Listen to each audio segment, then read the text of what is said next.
Did you know a man pulled off a 60 million pound heist, escaped to South America, and then came back to London because he missed his Ferrari?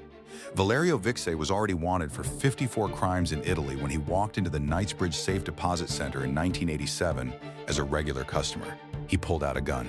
His crew took over the vault. Police were parked right outside and had no idea. By the time anyone understood what happened, Vixay was gone.